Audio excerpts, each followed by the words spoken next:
And this happens like even recently, like this happens. If I'm on the bench or I'm observing what's going on, there's just too much going on. It's like, why is there this much activity behind the bench right now? It's like, it's just too much. Like the kid, it's confusing, right? There's too much movement. There's too much change. There's too much trying to call this play and that play and this play, you know? And so when I see that, it's like, okay, there's the area where I'm starting to see overcoaching stuff where it's actually negatively impacting the team, if that makes sense. Totally makes sense. Okay. So with that, if every time your players are touching the puck, you have the urge to fix it, that's where I start to feel like there's an issue, right? So, and like, that doesn't mean you don't ever stop and fix anything, because I do that all the time. But how would you draw the line of when to give input versus when to let things go? Like from the coaching standpoint, like what is like a strategy that you can use, whether it's a practice or a game, of like what to focus on instead of just it's everything all the time? Does my question make sense? Yeah, it makes total sense. And the thing is, you got to understand that, like, we practice. Like the game of hockey is a game of mistakes. Bottom line, it's a game of mistakes. So even in practice, you want to run something perfect. It's like, that's hockey. You make mistakes. You got to fix them, right? So that's, if you have that mindset, it helps a little bit, right? And you gotta. I mean, you don't want to see the same. I don't want to say them stupid mistakes, but like the ones that are no brainers, where, you know, like especially if you worked in practice. See, the thing is, you work in practice, try to get it as smooth and tight as you can, but like, guys are going to bobble a puck.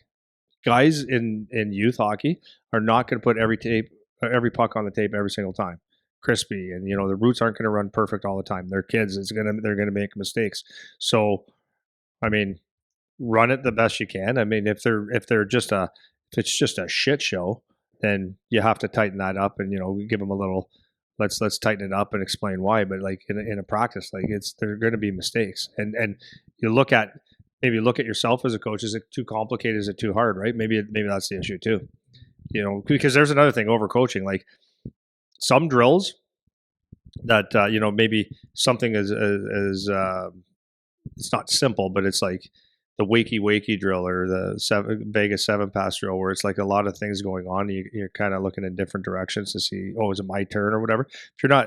If you're not in tune to that as a player, like some guys aren't, especially at 13, 14 years old, it's like you can't freak out on them.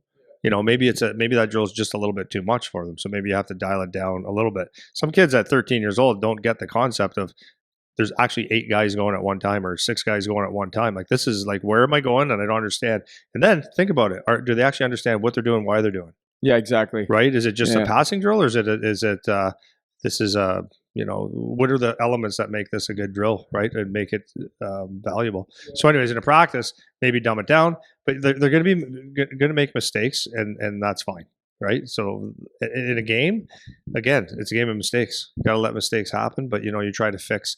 You know, you show things that are important at the time, and then in between periods, you pick a thing that the whole team needs to get better at, not just keep nitpicking every little thing with a kid. So you get both sides. From if a parent's watching and they don't think their kid's being coached because you're maybe saying very little, or you're saying good job guys, or tight, like maybe something like need a better F3, or right, whatever the coaching cues are. That might not look like you're coaching, or you come off the ice and say, "Eric, good job on the forecheck, good job on tracking, whatever, good job having your sticks in the right lane." That doesn't seem like you're really coaching. So a parent might look at that and say, "Well, he doesn't really say much." But then, do you want every time someone comes off the ice, you have the whiteboard and you're missing the whole game and you're going XO, and the kids just like, you know, can't breathe and stuff? Like, there's a fine line. You have to find it. Right? You have to find it. Yeah. So a couple things. One thing actually that I've taken from you, and I'm sure like this is not groundbreaking information, but one thing that I do is I actually make sure before my game that you always talk about as individuals, you can pick your 3 to 5 things per game. Like, this makes you have a good shift. I actually do that as a coach for myself. Like, in this game, I'm not only, but I'm basically focusing on these 3 things. So like for my team right now, one of my things is we've had so many games where we've had a slow start. So like one of my main coaching things right now and moving forward is going to be winning like the first 10 minutes of the game. where it's like I feel like we're dominating shots on net, whatever. So I coach that. That's one of my 3 as an example, right? So I'll have 3 things like that for this game. Like this is what I'm focusing on. So for us with my guys, one is like the winning the first 10 minutes, and I'm gonna do this. This is literally for this weekend. For first 10 minutes, how do I win? How do I make sure we're winning and coach that? Second thing is because we're very skilled, we like to hang on to pucks, which works a lot, but is not necessarily the right thing. So forcing them to chip pucks to start the game. So that's either chipping pucks out of our end or chipping pucks into their end and getting our feet going. Like that's a second thing. And then a third thing for me is shot mentality off the start of the game. Because again, we're fancy, right? So those are my 3 things. Like that's what I'm going to take into this weekend as an example. And that's what I'm focusing on. So if there's other things that happen, it's perfect, bud. Like if there's other things that happen, unless it's like a glaring, obvious thing that is worth a mention, like I'm letting it go. Like I'm gonna let it go for right now, So like little details that are hey, like make sure you're picking up this guy on the back check, or hey, you dove down as an F3 when I want you to stay up. Like those things are fine, but I'm focusing on my themes for the game, and maybe the next game I change the themes, but the kids have a clear direction of this is what I want to focus on in this game. That's what you're gonna get from me this game. I can't do that, all those 3 things, plus power play and penalty kill, make sure my D-zone coverage is dialed in, make sure my neutral zone forecheck is good, make sure we're winning face-off and executing the plays. Like, it's too many things. And if I try to coach that to the kids, that's where it gets information overload. So that's how one way that I keep myself in check from getting into the overcoaching thing, because you can lose patience.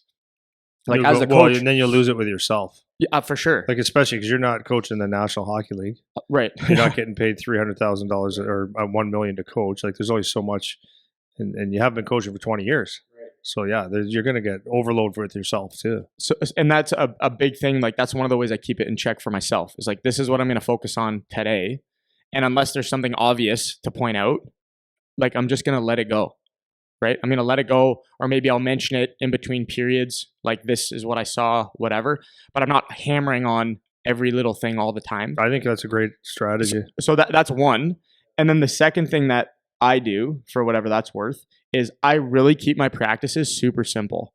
And that's another thing that I notice when I watch other practices, like from other coaches, whatever. It's almost like there's just too much variety.